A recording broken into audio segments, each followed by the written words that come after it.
എന്ത് മനോഹരമായിട്ടാണ് അദ്ദേഹം ഈ പാട്ട് പാടുന്നത്. പാടുമ്പോൾ ഉള്ള അദ്ദേഹത്തിന്റെ ആ ഭാവങ്ങൾ. അല്ല പയ്യൻ പാടുന്ന നമുക്ക് കേട്ടൂടെ, പിന്നെ എവൻ എന്തിനാ എന്റെ ഇടയിൽ സംസാരിക്കുന്നത്? ആ പയ്യനേക്കായി വ്യൂസ് ഉണ്ടവന്. ഈ പാട്ട് ഇഷ്ടമായെങ്കിൽ എല്ലാരും എന്റെ വീഡിയോക്ക് ലൈക്ക് ചെയ്യണം. ബൈ. എടാ ഇവൻ എന്തിനാ ലൈക്ക് കൊടുക്കുന്ന ആൾക്കാർ ആ ചെറുക്കൻ പാടിയന് മേളിയിരുന്ന് തൊലിക്കുന്നതിനാ? എടാ നിക്കാണ്ട് ഇവിടെ ഒന്ന് ഇരിക്കി. ഇരുന്ന് കേൾക്കാം. എടാ നിനക്ക് സ്വന്തമായിട്ട് എന്തേലും കഴിവുണ്ടോടാ? ഇല്ല, പക്ഷെ ബാക്കിയുള്ളവരുടെ കഴിവാൻ കാണാൻ പോകുന്നില്ലല്ലോ.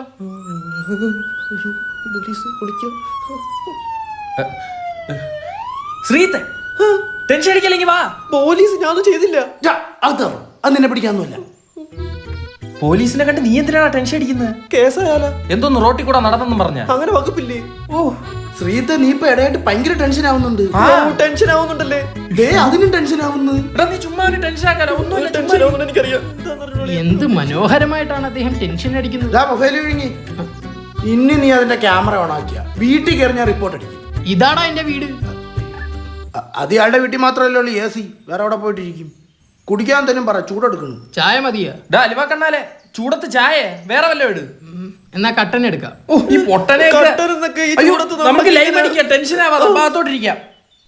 പുല്ല് തണുപ്പൊന്നും വരുന്നില്ലല്ലോ. എന്താ ഇവിടെ ഒരു മുഴ? എടാ ആപ്പിളടാ. എനിക്കില്ലല്ലോ ആപ്പിള്. സ്കൂളിൽ സമയത്ത് കേറണമായിരുന്നു. എടാ ടെൻഷൻ ആവല്ലേ, അത് ബാബു സാപ്പിള്. ആ സ്കൂളിൽ പോയതാ, പക്ഷെ ഉറങ്ങിപ്പോയി. ശ്രീത്തെ പോകാൻ നേരം എനിക്കൊരു കാര്യം പറയണ്ടേ. എന്തിനാ പോകാൻ നേരം പറയാം. ഏടാ ചുമ്മാ ടെൻഷൻ ആക്കല്ലേ, സീനാണ്. പെട്ടെന്ന് പറ. ഇപ്പം എനിക്കാണെങ്കിൽ പെട്ടെന്ന് ടെൻഷൻ. എടാ ഒന്നുമില്ലടാ, നിന്റെ അമ്മ ഒന്ന് കൊളക്കട്ടെ എന്നിട്ട് പാത്രം വീട്ടിൽ ഇരിക്കുന്നത് എടുക്കാൻ മറക്കല്ലേ എന്ന് പറയാൻ വന്നതാ. ടെൻഷനായി പോയി. പിന്നെ സെൽഫിയിൽ നീയാലോ. പിന്നെ ചിരിയടാ. അളിയ എന്റെ പല്ലിന്റെ ഇടയിൽ ഒരു വിടവ്. ഫിൽറ്റർ ആണ് അളിയ. എന്റെ പല്ല് കണ്ടിട്ട് എന്തെങ്കിലും തോന്നുന്ന അളിയ? അടിച്ചകത്തേറ്റാൻ തോന്നുന്നു എനിക്ക്. അളിയ പല്ലിന്റെ ഇടവേല്